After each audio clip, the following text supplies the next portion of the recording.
Hello, federal viewers. Welcome to this exclusive live discussion. One of India's reputed institutions, IIT Kharagpur, is on the news yet again.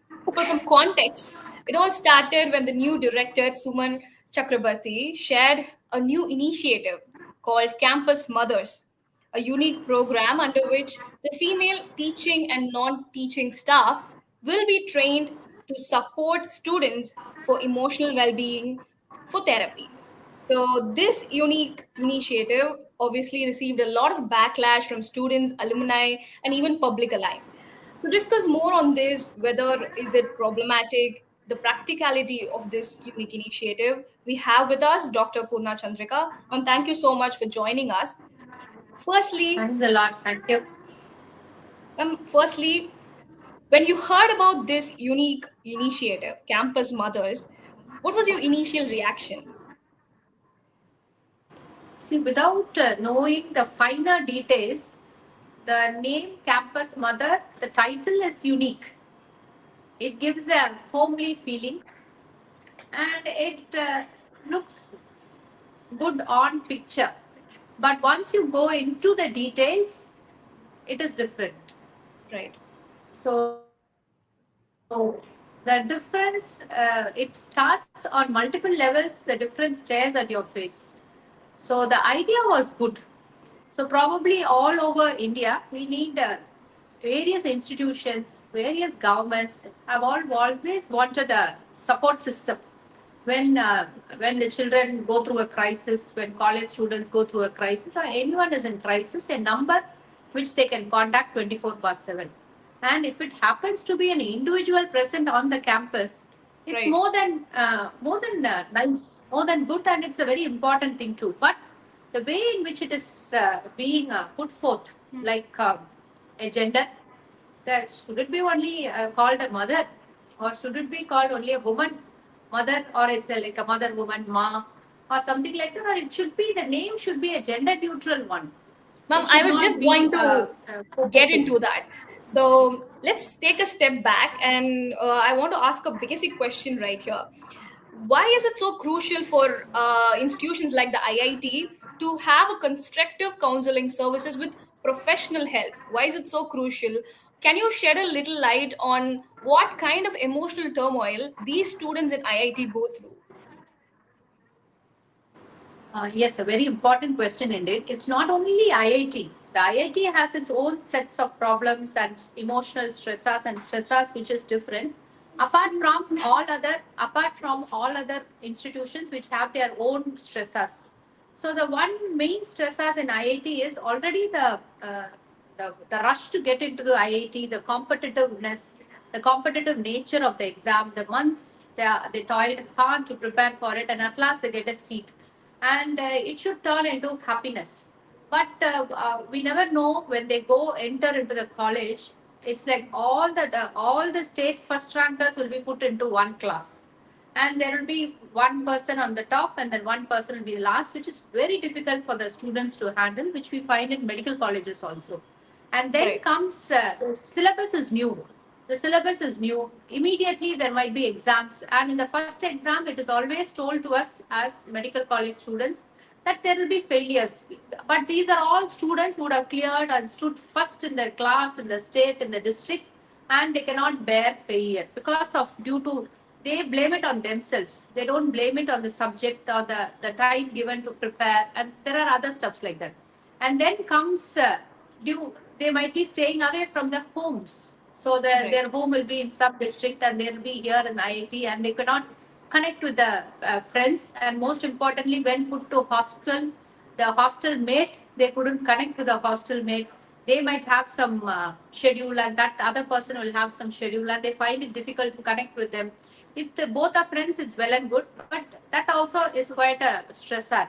And among all these comes the biggest stressor of all, which is the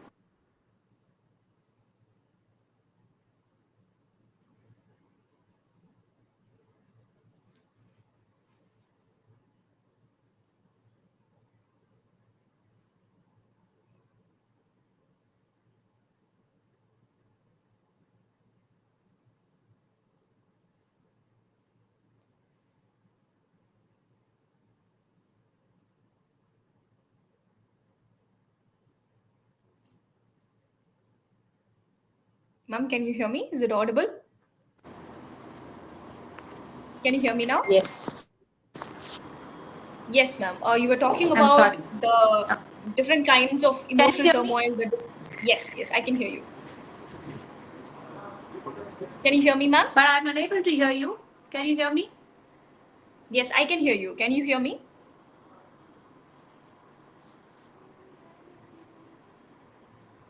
No, I cannot Can you hear hear you. me?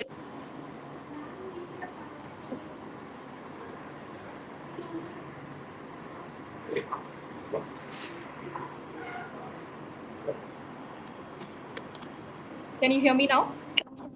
Yeah, I can hear you now. Sorry about that. Yeah. Perfect. Yes. You were mentioning about the different levels of emotional turmoil these kids generally go through.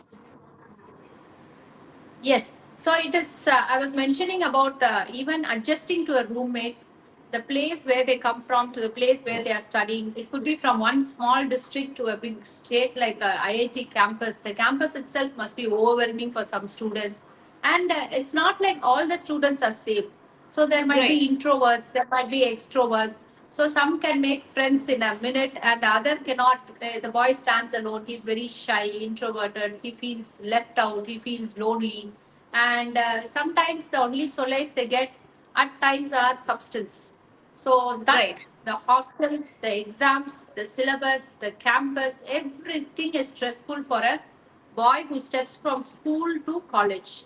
So in these are all the stressors. So this becomes very crucial to have a 24/7 support system for the IITians in college.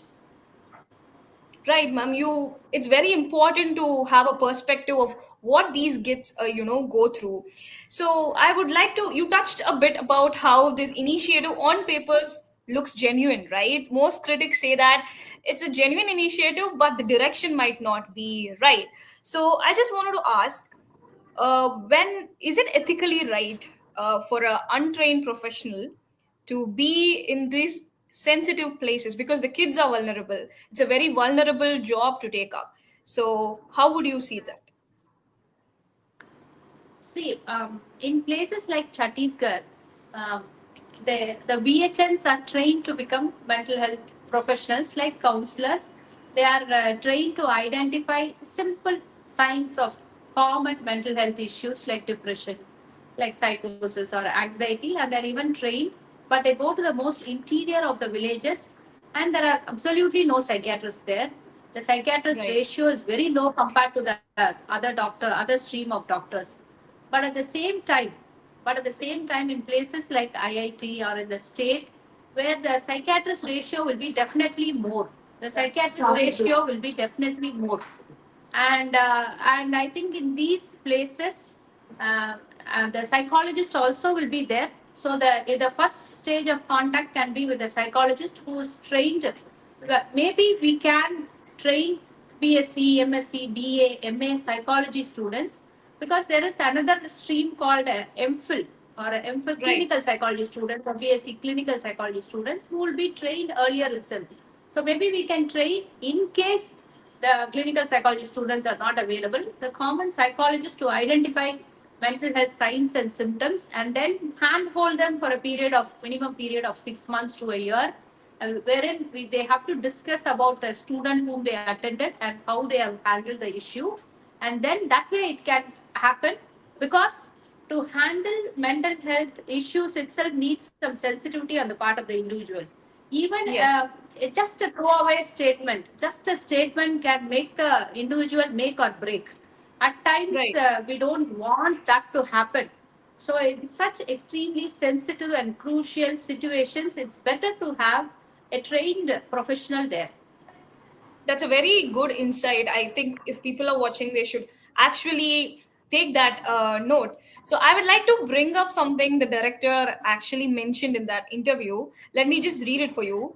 Many of these women, he mentions the female staff, non-teaching and teaching staff, many of these women have experienced motherhood themselves.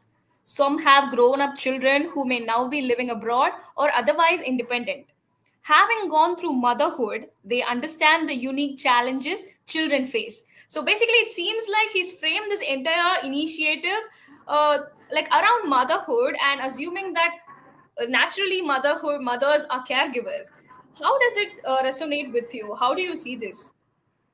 See, there are a lot of stereotypes in this. That woman has to be a Right. mother, she has to have child, she has to be married, and she has to be carried. So none of Yeah. this can happen in a woman at all the times, at all levels. So we have Right. women who tend to remain single, who Right. does not own a family. They can be separated. They can go through some mental health issues. They can have problems or conflicts with children. So it is no one person is fits a profile. Every one of us Right. have certain issues with us. So all this has to be taken into account, and instead of putting it a skewed population like a mother, that too on women, so and then make thinking that this womanhood and motherhood itself is half the draining is not good. Yes, ma'am, that's a beautiful point. Also, how do you see this relationship of the students finding a safe space in the professors? That also seems problematic, right? Most of the students might feel that might not have that safe space with these professors. They might, what if a student has issues with the professor, issues with the institutions? How are these institutions expecting those students to come up to them itself for solace? This is also seems problematic, right? In Tamil Nadu, we have a program called Manam. So in that, Okay, what we do is in medical colleges, because of all these suicide cases which happened at one time or the other. So it is like a student is identified from each year to be the ambassador of that um, class. And so the boys or girls will find it easier to approach their classmate and express the problems. So, in case the boy finds anyone who's a little bit not so well or having some issues, he will take it up to the next level and escalate it to the counselor. And right, the counselor also regularly addresses the class as a whole. And also, there is a 24/7 toll free number wherein the student can contact the counselor. And if suppose they need intervention at our level, they will be referred to the psychiatrist immediately.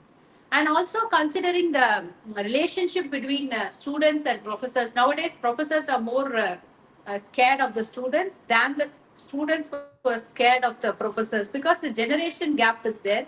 So we are right, called the boomer generation, and they are the 2K Gen Z kids have come up. And the words like toxic, words like right, shame, body shaming, words like bullying, which we haven't heard earlier, are there everywhere now in the campus from school age group. And they right. also talk about trauma. They talk about PTSDs.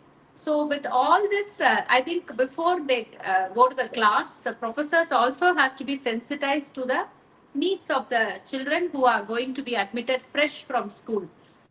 So it is not like yesteryears where a professor can be termed as strict and scold the student in front of the Right. whole class, or like give him some punishment, like just a simple punishment of coming and standing out of the class, or going to submit it or write a imposition of it, which the child student might not take it easily also. So everything must be addressed. It is like a not a whole rule will fit everyone. It is like each child, they have to look at them sensitively and also address those needs whenever it comes up. Beautiful, ma'am. You beautifully summarized how responsible the college, the educational space should be.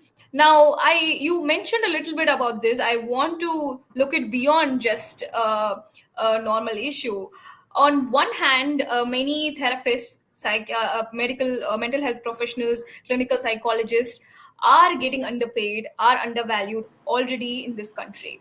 When institutions like this, IIT Kharagpur, reputed institutions, follow this trend of not giving that access to these trained professionals, how does it feel for someone from this community? What message does this carry to young professionals who just come into this career?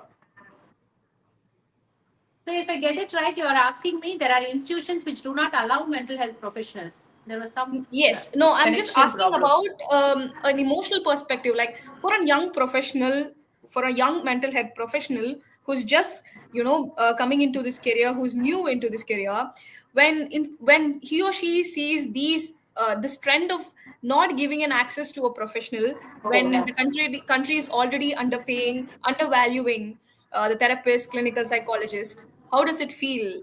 Yes. See, earlier there used to be a very paucity or even nil psychiatrist, and even now the ratio is said to be high. The psychiatrist patient ratio is high in the northern side, but here we have a large number of psychiatrists. We have around 200 to 280 psychiatrists in the state. So that in Right. Tamil Nadu. So that is quite a huge number. So actually, what we say is that the young budding mental health professional, the postgraduate who passes out of the college, uh, is not looking at any employment aspects. He has to go and search in the next state or the next district for the employment opportunity, because every seat is filled or every opportunity is almost seen. So Right. it is a very sad state to know that this psychiatrist has to fight with a psychologist for the post, and very many times the psychiatrist itself is seen as a stigma, and it is Right. often anywhere the other professional will be, the other mental health professional will be more sought upon. Even parents, if we say them to consult a psychiatrist, they find it stigmatizing, but when we say you can go for counseling, they find it very soothing and almost like they are okay with that idea. But when we say psychiatrist, they find it, they go back a little and they miss appointment even. So I think it is. So in these sort of situations, the first thing should be to have a look at the mental health professionals who are passing out in large numbers, and then taken as an aid. So every college can have a psychiatrist and a psychologist to address the needs. Beautiful, ma'am. I just want to talk about the supporters who argue for this campus mothers initiative. They say that generally students hesitate, to approach a formal consultant or a formal, therapist. So, what do you suggest to be done to, stop that hesitation? What can be done to improve instead of, coming up with initiatives like campus mothers? What should be constructively done to encourage people to speak up, Constructively, students to what speak you're, up?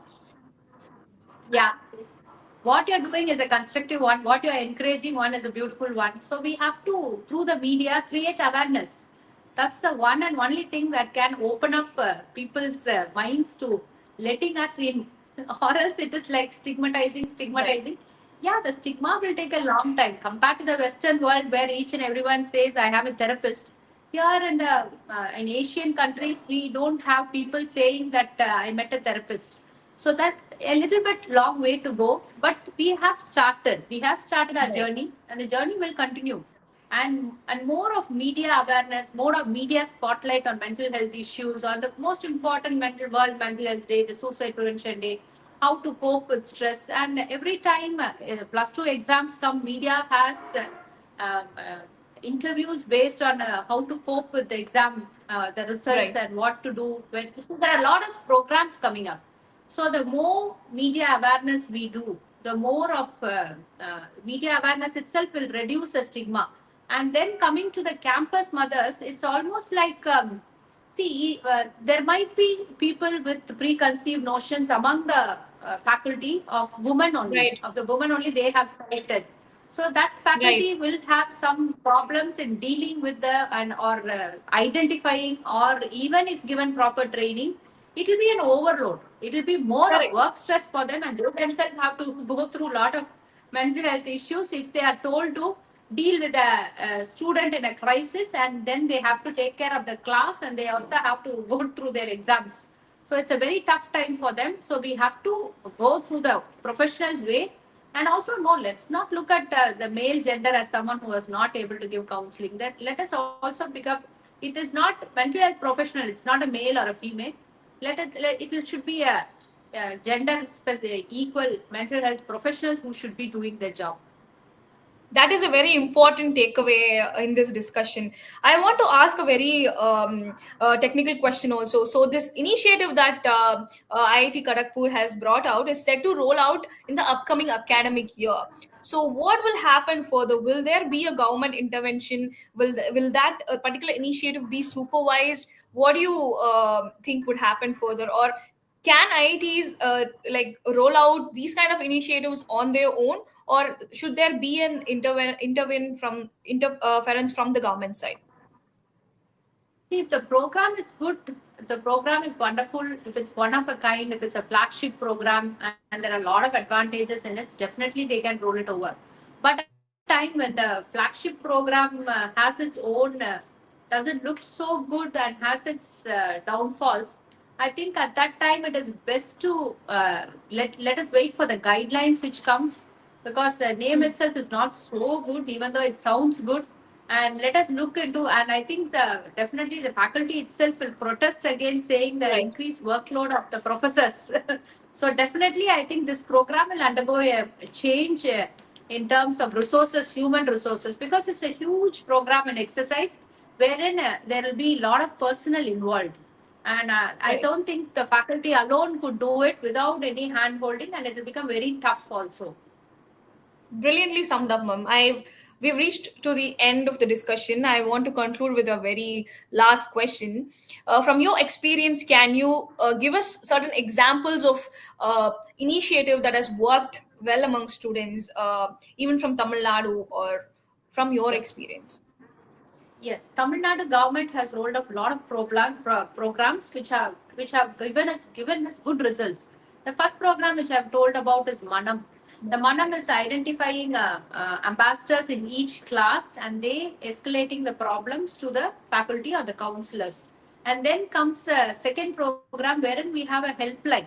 It's 104, and the another one is a centralized helpline of 14416, wherein just before exams, after exams in the plus two failures list is taken up, and all the exams, all the students who have failed in the exams are called up individually, and they are followed up for a period of time until they clear the exams. Because the rise in suicide is just immediately post exam also tends to be high. If one child loses, there will be copycat suicides also following. So we don't want that. So that is also done. And also we have a very strong district mental health program wherein every district has two psychiatrists, and that group itself, the two psychiatrists, the psychologist, and the social worker as a team will be visiting schools to tell them and talk to them about the common mental health issues. And not only schools, they cover colleges, they cover jails, they cover lot of the village health nurses, the block PHCs. So it's like you keep talking about it. So it's like, Right. let's talk, let's keep talking about it, and we will identify and we will be there to Right, treat ma'am. I it think these are on time. best examples for the other states also to look at. Thank you so much for joining us today and sharing your insights. It's been wonderful talking to you. Thank you. Thank you so much.